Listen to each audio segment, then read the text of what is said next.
Olá, sejam muito bem-vindos a mais um vídeo do canal em parceria com o TOTUS Developers. Acesse developers.totus.com para conhecer as mais diversas tecnologias utilizadas na TOTUS e também ficar antenado com nossas vagas, meetups, vídeos, podcasts e muito material bacana compartilhado por colegas e parceiros. Olá, eu resolvi fazer esse overview sobre Go e Rust, obviamente com uma pitada da DVPL, porque no começo da pandemia eu jurei que ia usar o meu tempo livre, que nem houve tanto tempo livre assim, para aprender uma nova linguagem.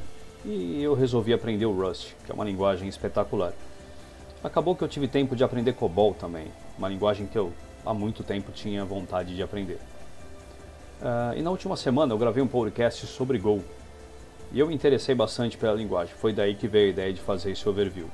Bem, o foco das três linguagens é segurança, desempenho e concorrência. Aí o programador ADVPL vai perguntar, mas concorrência em ADVPL?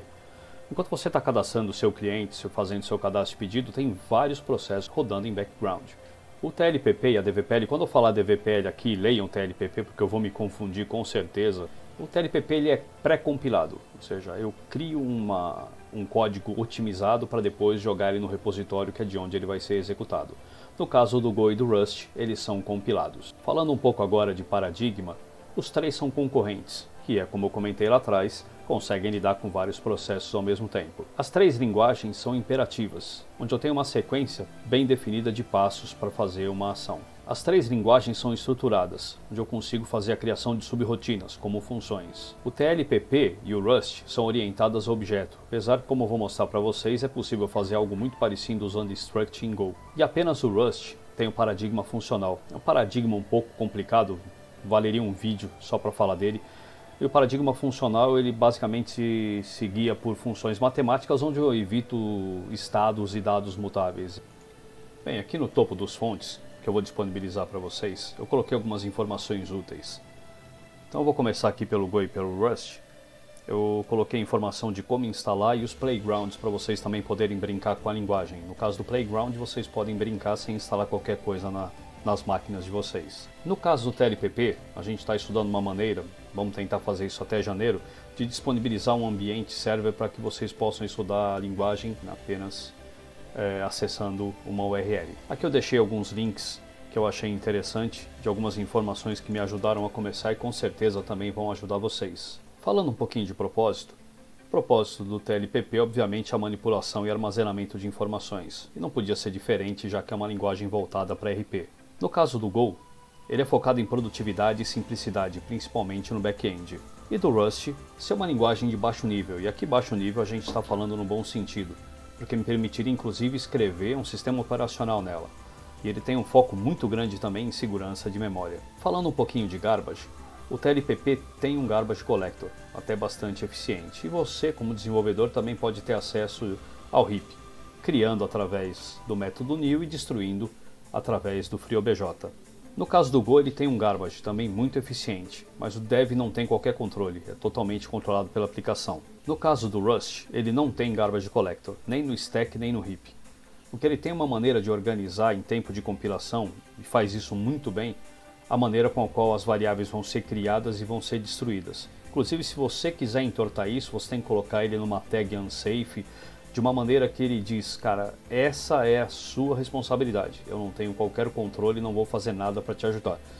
Mas esse eu acho que é o grande forte do Rust e é o motivo que eu dou para ele a primeira medalha aqui, comparando as três linguagens. Essa alteração veio para mudar a maneira com a qual o desenvolvedor lida com as informações que ele armazena em memória. Falando um pouquinho das curiosidades aqui das linguagens, o TLPP é filho do ADVPL, e o ADVPL nasceu da necessidade de manter um legado escrito em Clipper. E ele hoje é a linguagem do RP mais utilizado na América Latina. Quando eu falo de Go, dada a escalabilidade e a performance, ele se mostrou um substituto viável tanto para o JavaScript quanto para o Python no back-end. E ele tem crescido de maneira muito estável em número de usuários desde 2017. No caso do Rust, ele é considerado o primeiro substituto viável para o C++. E inclusive ele pode ser compilado em conjunto com o C. E ele é a linguagem mais amada desde 2016. Eu acredito que em 2020 essa solidez vai continuar. Bem, aqui eu tenho a estrutura básica das funções. No caso do ADVPL eu tenho um CH, que é o meu header. eu tenho a minha function que eu posso abreviar, não sei se todos os programadores TLPP sabem, mas eu posso abreviar function em func. No caso do Go, package main é obrigatório. Os imports que eu vou precisar no meu fonte, eles já são importados automaticamente assim que eu insiro uma chamada de qualquer função que esteja neles. Eu também tenho a abertura com a tag func e a abertura e fechamento da estrutura é através de chaves, como é no C, no JavaScript. No caso do Rust, eu faço as chamadas de importação através do use e a minha function é basicamente um fn. Bem, vamos falar um pouquinho de tipagem. No caso do TLPP, eu tenho uma tipagem dinâmica. Eu posso alterar o valor da variável depois dela atribuído, a não ser que eu realmente declare o tipo dela, aí isso não é permitido. Ela é inferida, onde eu consigo inferir um valor através da atribuição, ou seja, aí vai ser inteiro, e ela é fraca. Como ela é dinâmica, ela também é fraca. Mas em futuras versões ela vai ser forte, a gente vai deixar isso aqui ligado, e a partir do momento que um valor for inferido, ele não vai mais poder ser alterado. No caso do Go e do Rust, ambas são estáticas, inferidas e fortes. Estática é porque eu não posso alterar um valor depois de atribuído, inferido porque eu posso também inferir um valor pela atribuição, e forte porque quando ela é estática ela é forte. Uma coisa muito interessante no Rust é que para ele tudo é const. Ou seja, a partir do momento que eu atribuir um valor a uma variável, ela não pode mais ser alterada. Eu tenho que colocar essa tag mut, que vem de mutable. Eu acho que aqui vai até a segunda medalha para ele, porque eu tenho certeza que essa característica ajuda muito a otimizar durante a compilação. E eu acredito que isso poderia ser usado como padrão em qualquer linguagem. Inclusive, se eu for compilar esse código aqui, como vocês podem ver, ele vai dizer para mim, eu coloquei a tag mut, mas eu não fiz nenhuma inferência de valor e não haveria necessidade disso. Depois de inferir os valores, o que eu fiz aqui foi basicamente mostrar eles e os tipos deles nas três linguagens. Então, vou começar aqui no TLPP, vamos aqui para cima.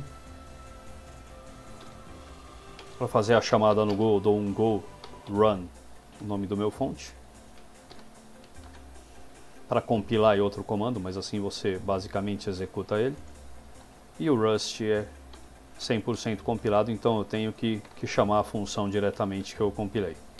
Então aqui, como vocês podem ver, eu tenho o tipo C e o tipo N no ADVPL, tipo N inclusive para float e para inteiro, que é tratado igual no Codebase.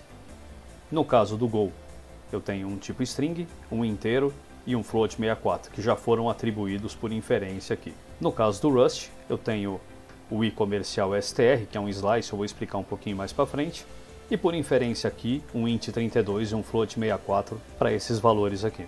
Bem, aqui eu vou falar um pouquinho de slice. O slice é basicamente uma referência de tamanho dinâmico para uma outra estrutura. Então é como se eu pegasse um trecho de uma string e alocasse ela por referência em uma outra. No caso do Rust, a atribuição é feita dessa maneira. Então aqui eu primeiro vou falar de uma string, que é alocado dessa maneira. Então ela é uma alloc string. Aqui um array, que é o i comercial str, que é um slice como eu comentei para vocês. E aqui a variável slice que eu criei vem a referência que eu comentei com vocês. Então vou pegar as 5 primeiras posições da minha variável array e vou atribuir aqui. Então a minha variável array está aqui.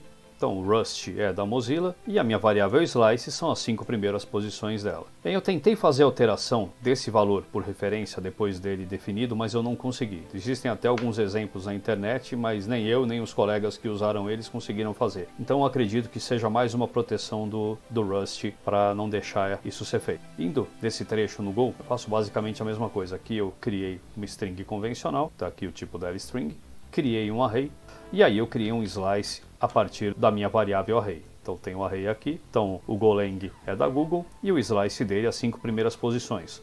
Só que vejam aqui a facilidade que foi alterar por referência esse valor que eu tinha pego da variável array. A partir do momento que eu alterei no meu slice, como ele era um valor por referência, ele também alterou na variável original. Então aqui medalha para o Go, que não poderia ser mais simples e mais intuitivo fazer isso. Falando agora de TLPP, a gente não possui slice no TLPP, mas deu para fazer uma jogada aqui utilizando a função acopy. A função acopy, como o próprio nome diz, vai fazer uma cópia de uma variável para outra. Só que quando eu faço uma cópia de um array multidimensional, ele passa a ser uma referência. Então, a partir desse momento, eu consegui fazer a alteração dele e também refletiu aqui na variável array. Então, tanto na minha variável slice, onde está o arroba aqui, quanto na minha variável array. Mas isso foi uma jogada, não é uma coisa que você vai usar no dia a dia como um programador ADVPL. Vou aproveitar que eu estou aqui e eu já vou falar para vocês sobre array e tupla. No caso do Rust, que possui tupla, a tupla é basicamente uma struct que me permite colocar vários tipos em uma única sequência. No caso de um array em Rust, é aqui por inferência, eu só posso colocar inteiros, e aqui, onde eu coloquei o tipo, eu só poderia ter 3 elementos com int 32. Então essa aqui é uma atribuição estática. Eu não poderia aqui, por exemplo, colocar uma string. Ele não aceita, nem ele, nem o Go aceitam isso. Eles trabalham de maneira idêntica nisso. Mas só que o Rust tem esse componente de tupla que é muito interessante.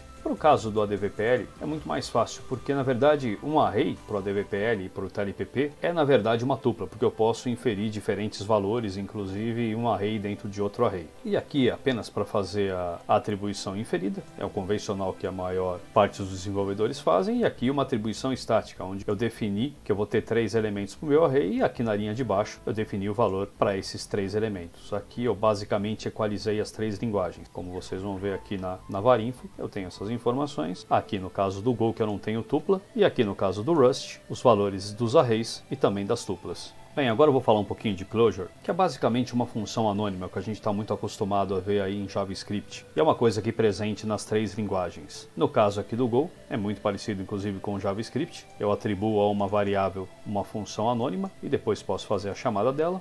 No caso do Rust é um pouquinho diferente, mas é basicamente a mesma coisa, atribuir uma variável, mas é assim que eu atribuo os parâmetros de entrada dela e faço a chamada. E no caso do TLPP eu tenho um bloco de código, onde eu faço a atribuição de uma variável que depois vai ser disparada através de um eval com seus devidos parâmetros. E isso é muito interessante porque eu posso pegar uma variável que está em um determinado escopo e passar ela como parâmetro para uma outra função. E eu acho que esse é o grande forte das closures e por isso que elas vêm sendo usadas cada vez mais. E aqui eu acho que eu vou dar uma medalha para o TLPP, porque a gente já tem o conceito de closure antes mesmo desse conceito existir, porque o conceito de bloco de código, se não me falha a memória, nasceu no Clipper 5.0, então a gente está falando aí de 89 e 90. E aqui, como vocês podem ver, as closures executadas nas 3 linguagens. Bem, falando agora de classes, a criação de classe em ADVPL é simples, na verdade nas 3 linguagens é simples, então tenho aqui a abertura da minha classe, minhas propriedades e meus métodos, e todos os métodos que eu atribuí à classe mãe, aqui no caso myClass, automaticamente vão ser chamados. Então aqui eu consigo, já na criação da minha classe, chamar o método e a partir desse momento ele dispara a informação para mim. Foi basicamente um callout. E aqui, como eu criei ela em heap, eu posso, através de um FreeOBJ, destruir ela, mas ela morreria assim que essa variável saísse do escopo. No caso do Go, eu disse que ele era orientado a objeto, mas como eles dizem, só que não, porque na verdade você cria uma struct, na verdade não quer dizer muito, porque no caso do Rust eu também crio uma struct para criar um objeto, então eu crio uma struct, e esse construtor, que eu confesso também que me confundiu um pouquinho no começo, ele me permite atribuir um método à minha struct. E eu vou também aqui dar um print f. Então aqui eu crio ele como uma struct e já chamo o método porque aqui esse método já foi atribuído a esse struct. No caso aqui do Rust, também criei uma struct, criei uma propriedade string. E aqui tudo que eu tenho aqui dentro do meu impl, que vem de implementation, todas as functions que eu tiver aqui dentro já vão automaticamente ser atribuídas para essa classe. Então aqui medalha para o Rust, que eu acho que esse modelo dos 3 é o mais intuitivo de todos. E aqui eu faço a criação da classe, os parâmetros como se fossem um JSON e a chamada de método, e aqui as 3 linguagens disparando essa informação. Bem, vamos falar um pouquinho agora de concorrência, inclusive acho que é o grande forte do Go, inclusive é um dos motivos pelo qual ele é muito requisitado em back-end, mas aqui no caso as 3 linguagens têm concorrência. No caso do TLPP, eu posso instanciar uma função, aqui no caso eu criei uma função threadTest, e eu inicio ela através de um start job e faço uma chamada direta nela. Vocês verem aqui a execução, eu tenho 2 chamadas sendo executadas simultaneamente e a concorrente indo até o final. Isso ainda é uma coisa que não acontece no Go e no Rust, porque, por exemplo, eu pedi que a segunda thread fosse executada 10 vezes nas 2 linguagens, como vocês podem ver aqui, mas o que acontece quando a minha função principal, que aqui no caso vai terminar nessa função, termina, automaticamente a thread morre. É possível criar um semáforo, e tem aqui no caso do Go um cara que é chamado Channel, eu não vou entrar muito nesse detalhe, que criaria um semáforo para tratar isso. No Rust eu não cheguei a pesquisar, mas deve ter o mesmo conceito, ou não faria sentido fazer uma chamada em multiprocesso. Mas aqui eu vou dar uma medalha primeiro para o TLPP, porque para o TLPP missão dada é missão cumprida, a partir do motivo que um start job foi disparado. parado, a aplicação não vai parar até que ele acabe. E aqui eu vou dar para o Go também uma medalha, porque não teria uma maneira mais fácil de você chamar uma multithread. Basta aqui na frente da função colocar o Go. Mas as 3 linguagens tratam isso muito bem. Então é isso, pessoal. Se vocês não são inscritos, se inscrevam no canal. Sempre que eu puder eu vou trazer informação relevante para você que é programador ADVPL e TLPP ou de outras tecnologias que eu possa trazer para vocês. E obviamente aqui nesse vídeo a minha intenção não foi ensinar ninguém a programar nessas 3 linguagens, levaria muito mais tempo do que eu levei. Mas a minha ideia foi mostrar alguns pontos que eu achei importantes e que são comuns entre as linguagens. Nas descrições eu vou deixar os links para esse material, esses fontes e tudo que eu pude achar e que me ajudou também para fazer esse vídeo, com certeza vão ajudar vocês aí. Então muito obrigado por estarem comigo aqui até o final do vídeo e a gente se vê no próximo. Até mais!